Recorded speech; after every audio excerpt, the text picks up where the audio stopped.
Good morning. Thank you for joining us today for our devotional study on the I am sayings of Jesus. And the one I want to deal with today is a statement made by Jesus, I am the Good Shepherd. I would imagine this teaching was given against the backdrop of shepherds coming in the morning to get their particular sheep from a communal pen where they were all housed for the evening. The passage that I'm going to read from is John chapter 10, verses 1 to 6 and 11 to 15. I tell you the truth, the man who does not enter the sheep pen by the gate, but climbs in by some other way, is a thief and a robber. The man who enters by the gate is the shepherd of his sheep. The watchman opens the gate for him, and the sheep listen to his voice. He calls his own sheep by name and leads them out.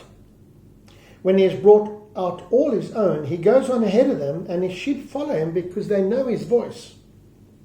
But they will never follow a stranger. In fact, they will run away from him because they do not recognize a stranger's voice. Jesus used this figure of speech, but they did not understand what he was telling them. And then from verse 11, I am the good shepherd. The good shepherd lays down his life for the sheep. The hired hand is not the shepherd who owns the sheep. So when he sees the wolf coming, he abandons the sheep and runs away. Then the wolf attacks the flock and scatters it. The man runs away because he is a hired hand and cares nothing for the sheep. I am the good shepherd. I know my sheep and my sheep know me, just as the Father knows me and I know the Father. And I lay down my life for the sheep. In this metaphor, Jesus identifies several people. There's a robber who steals sheep by climbing over the wall of the pen. There's a shepherd who enters and goes out through the gate. There's a watchman who is paid to look after the sheep for the night, and he opens the gate in the morning for the various shepherds as they come to collect their sheep. Then there's the sheep who listen for their shepherd's call. He separates his sheep from the others by calling them by name, and they follow him as he leads them out to green pastures and quiet waters. Then there's a stranger, unknown to the sheep, and the sheep do not follow him because they do not recognize his voice. Now we are told at this stage that the listeners do not understand the metaphor. And so Jesus explains it clearly from verse 11. He says, I am the good shepherd, i.e. in my metaphor, I am the shepherd. And he now mentions another person in his imagery, which is the hired hand. And the hired hand is probably the watchman who's paid to look after the sheep, bearing in mind that sheep were penned often at far distance from the town in the bush. And Jesus makes the contrast between the shepherd who owns the sheep and the hired hand.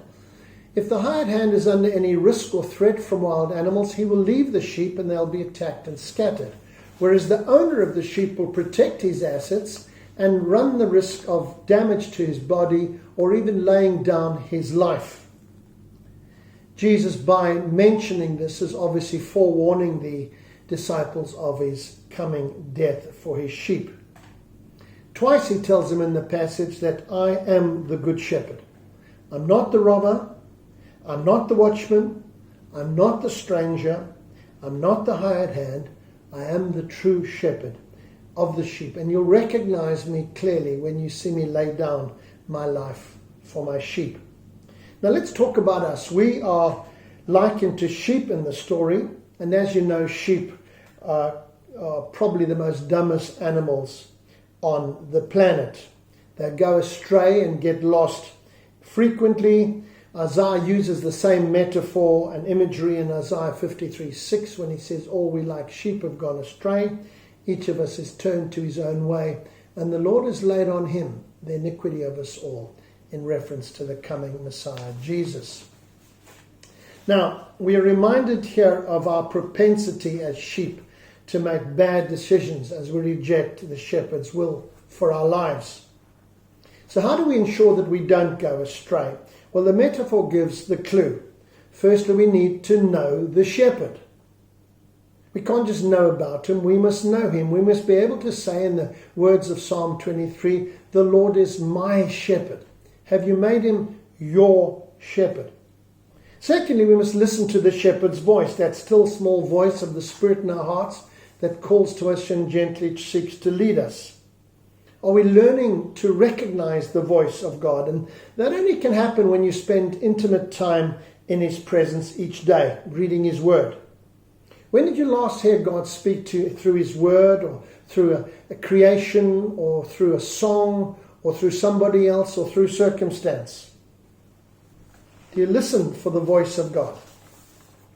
Thirdly, we need to follow the shepherd. It's not enough just to listen to what God is saying, but to do what he says. Otherwise, we put ourselves in danger from the thief or the wild animal, the wolf, or follow the false teaching of a stranger.